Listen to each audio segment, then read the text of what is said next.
ಉದ್ಯಾನದಲ್ಲಿ ಸುದೀರ್ಘವಾಗಿ 30 ದಿವಸದಿಂದ ಹೋರಾಟ ಮಾಡ್ತಾ ಇದ್ದಾರೆ. ಒಂದು ಈ ಒಳ ಮೀಸಲಾತಿ ಜಾರಿಗೆ ಆಗಿದೆ, ಒಂದು ಪಾಸಿಟಿವ್ ರೆಸ್ಪಾನ್ಸ್ ಸಿಕ್ಕಿದೆ. ಅಲೆಮಾರಿ ಸಮುದಾಯಕ್ಕೆ 1-2% ಕೇಳ್ತಾ ಇದ್ದಾರೆ. ತಮ್ಮ ಅಭಿಪ್ರಾಯ ಅನಿಸಿಕೆ ಸರ್ಕಾರಕ್ಕೆ ಏನು ಹೇಳಕ್ಕೆ ಇಷ್ಟಪಡ್ತೀರಮ್ಮ? ಸರ್, ನಾವು ಈ ಹೋರಾಟ ಸ್ಟಾರ್ಟ್ ಮಾಡೋಕ್ಕಿಂತ ಮುಂಚೆ ನಾಗಮೋಹನ್ ದಾಸ್ ಅವ್ರ ವರದಿ ಏನು ಸಲ್ಲಿಕೆ ಆಗೋಕ್ಕಿಂತ ಮುಂಚೆ ಅವ್ರ ವರದಿನ ನಮ್ಮ ರಫ್ ಕಾಪಿ ಕೊಟ್ಟಾಗ ಎಲ್ರಿಗೂ ಒಂದು ಸಂತೋಷ ಆಗಿತ್ತು ಸರ್. ಇವಾಗಲಾದರೂ ಇಷ್ಟು ವರ್ಷದ ಮೇಲೆ ನಮಗೊಂದು ಒಳ್ಳೆ ಲೈಫ್ ಸಿಗ್ತಿದೆ, ಎಸ್ಪೆಷಲಿ ಸ್ಟೂಡೆಂಟ್ಸ್ಗೆ. ಇವಾಗ ಎಜುಕೇಷನ್ ಪರ್ಪಸ್ಸಿಗೆ ಅಂತ ಬರ್ತಿರೋ ಹುಡುಗರಿಗೆ ಆಗಿದ್ವಿ ಒಂದು ಒಳ್ಳೆ ಇಲ್ಲ ನಮ್ಮದು ಜೀವನ ಆಗುತ್ತೆ ಅನ್ನೋ ಖುಷಿಯಲ್ಲಿ ಇದ್ವಿ ಸರ್. ಸಡನ್ನಾಗಿ ನೋಡಿದರೆ 19-20ನೇ ತಾರೀಕಿಗೆ ಏನದು ಕ್ಯಾಬಿನೆಟಲ್ಲಿ ಸಬ್ಮಿಷನ್ ಆಗಬೇಕಾದ್ರೆ ನಮ್ಗೆ 1% ರಿಸರ್ವೇಷನ್ನೇ ಇಲ್ಲ. ಸೊ ಅದು ಎಲ್ರಿಗೂ ಕೂಡ ಶಾಕ್ ಆಗಿದ್ದಂಥ ವಿಚಾರ. ಅದಕ್ಕೋಸ್ಕರ ಅದನ್ನು ಪಡ್ಕೊಬೇಕು ಅಂತಲೇ ಇಲ್ಲಿವರೆಗೂ ಕೂಡ ಈ ಸ್ಟ್ರೈಕನ್ನು ಹೋರಾಟದ ಮುಖಾಂತರ ಪಡ್ಕೊಬೇಕು ಅಂತ ಇಲ್ಲಿವರೆಗೂ ಬಂದಿದ್ದು. ಆದರೆ ಸರ್ ಏನಂದರೆ ಇದ್ದಿದ್ದು ಖುಷಿ ಏನಂದರೆ ನೈಟೆಲ್ಲ ಇದ್ದಿದ್ದು ಖುಷಿ ಬೆಳಗ್ಗೆಗೆ ಇರಲಿಲ್ಲ. ನಮಗೆ ಏನಾಗುತ್ತೋ ಏನೋ ಅನ್ನೋ ಕ್ವೆಶನ್ ಮಾರ್ಕಲ್ಲಿ ಇದ್ವಿ. ಬೆಳಗ್ಗೆಗೆ ನೋಡಿದರೆ ಹಿಂಗಾಯಿತು. ಬಟ್ ಅಲ್ಲಿಂದ ಇಲ್ಲಿವರೆಗೂ ಹೋರಾಟ ಮಾಡ್ತಾನೆ ಇದ್ದೀವಿ ಸರ್. ಬಟ್ ಬೇರೆಯವ್ರ ಸಪೋರ್ಟ್ ನಮ್ಗೆ ತುಂಬ ಇದೆ. ಈಗ ಎಡಗೈ ಪಂಥ ಆಗಿರ್ಬೋದು, ಬಲಗೈ ಪಂಥ ಆಗಿರ್ಬೋದು, ಇವ್ರದ್ದು ತುಂಬ ಚೆನ್ನಾಗಿ ನಮಗೆ ಸಪೋರ್ಟ್ ಸಿಗ್ತಿದೆ, ಇಲ್ಲ ಅಂತ ಹೇಳ್ತಿಲ್ಲ. ಬಟ್ ಇವ್ರ ಜೊತೆಗೆ ರಾಜಕೀಯವಾಗಿ ಕೂಡ ಬೆಂಬಲ ಬೇಕು ಸರ್. ಜನ ಬಂದು ಇಟ್ಕೊಂಡ ತಕ್ಷಣ ಎಲ್ಲದಕ್ಕೂ ಉತ್ತರ ಸಿಗೋದು ಹಾಗಿದ್ರೆ ನಮ್ಮ ಪ್ರಜಾಪ್ರಭುತ್ವಕ್ಕೆ ಯಾವತ್ತೂ ಅರ್ಥ ಇರ್ತಿತ್ತು. ಇಲ್ಲಿವರೆಗೂ ನಾವು ಇಷ್ಟೊಟ್ಟು ಬಂದು 32 ಡೇಸ್ವರೆಗೂ ನಾವು ಸ್ಟ್ರೈಕ್ ಮಾಡೋ ಅವಶ್ಯಕತೆ ಇರಲಿಲ್ಲ.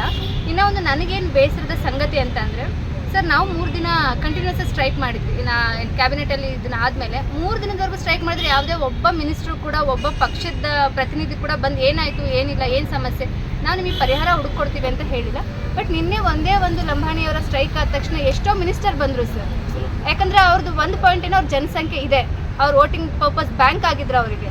ಅವ್ರಿಲ್ಲ ಅಂದರೆ ಜೀವನನೇ ಇಲ್ಲ ಅನ್ನೋ ಥರ ನಿನ್ನೆ ಬಂದ್ಬಿಟ್ಟು ಅಷ್ಟೆಲ್ಲ ಒಂದು ದಿನ ಸ್ಟ್ರೈಕಿಗೆ ಅವ್ರಿಗೆ ಅಷ್ಟೊಂದು ಮಹತ್ವ ಕೊಟ್ಟಾಗ 32 ದಿನದಿಂದ ನಾವು ಸ್ಟ್ರೈಕ್ ಮಾಡ್ತಿದ್ದೀವಿ. ಊಟ ಉಪಹಾರ ಇಲ್ಲದೆ, ಇಲ್ಲಿ ಮಲ್ಕೊಂಡು ಸರಿ ನಿದ್ದೆ ಇಲ್ಲದೆ, ನಿದ್ದೆ ಇಲ್ಲದೆ ಕಷ್ಟಪಟ್ಟು ಹೋರಾಟ ಮಾಡ್ತಿದ್ರು ಕೂಡ ಸರ್ಕಾರ ಏನಕ್ಕೆ ನಮ್ಮನ್ನ ಗಮನದಲ್ಲಿ ಇಟ್ಕೊಳ್ತಿಲ್ವೋ ನಮಗೆ ಗೊತ್ತಿಲ್ವಾ. ನೋಡಪ್ಪ, ಮಧ್ಯದಲ್ಲಿ ಮಾತಾಡ್ತೀನಿ ಅಂತ ತಪ್ಪು ತಿಳ್ಕೊಬೇಡ. ಇವಾಗ ನಿಮ್ಮ ಕೊಲಿಕ್ ಮಾತಾಡ್ತಾ ಇದ್ರಲ್ಲ,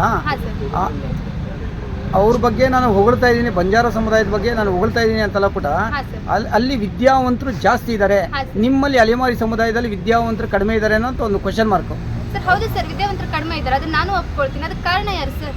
ವಿದ್ಯಾವಂತರು ಇರೋದಕ್ಕೆ ಕಾರಣ ಯಾರು ಸರ್? ಸರ್ಕಾರನೇ ಅಲ್ವಾ ಸರ್?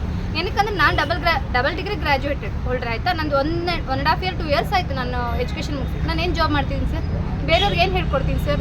ನಾನು ಜಾಬ್ ಮಾಡಿದರೆ ಅಲ್ವಾ ಅವ್ರಿಗೊಂದು ಹೋಪ್ ಬರುತ್ತೆ. ಇಲ್ಲ, ನಾನು ಎಜುಕೇಷನ್ ಮಾಡಿದ್ರು ನಾನು ಕೂಡ ಒಂದು ಫೀಲ್ಡಲ್ಲಿ ಹೋಗ್ತೀನಿ, ಒಂದು ಅಚೀವ್ಮೆಂಟ್ ಮಾಡ್ತೀನಿ ಅಂತ. ನಾನೇ ರೋಲ್ ಮಾಡಲ್ ಆಗಿಲ್ಲ, ಅವ್ರು ಇನ್ನೇನು ಬರುತ್ತೆ ಸರ್? ನಮ್ಮ ಪರಿಸ್ಥಿತಿನೇ ಇರೋಕ್ಕೊಂದು ಮನೆ ಇಲ್ಲದೆ, 3 ಹೊತ್ತು ಊಟ ಮಾಡೋಕ್ಕಾಗದೆ, ಎಲ್ಲೋ ಬೀದಿಗಳಲ್ಲಿ ಗುಡಿಸ್ಲು ಹಾಕೊಂಡು ಜೀವನ ಮಾಡ್ತಿದ್ದೀವಿ. ಅಂದರೆ ಕಷ್ಟಪಟ್ಟು ಎಜುಕೇಷನ್ ಕೊಡಿಸ್ತಿದ್ದೀವಿ.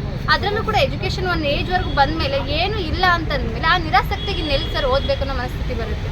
ನಾನು ಕೂಡ ಹೇಳಿದ್ರೆ ನಾನು ಅದನ್ನೇ ಹೇಳ್ತೀನಿ ಸರ್, ಏನು ಓದಿದ್ರೆ ಏನು ಉಪಯೋಗ ಇಲ್ಲ ಅಂತಲೇ ಹೇಳ್ತೀನಿ. ಬಿಕಾಸ್ ನನಗೆ ಆ ಪ್ರೆಸೆಂಟ್ ಸಿಚುವೇಶನ್ ಇದು ಗೊತ್ತು ನನಗೆ.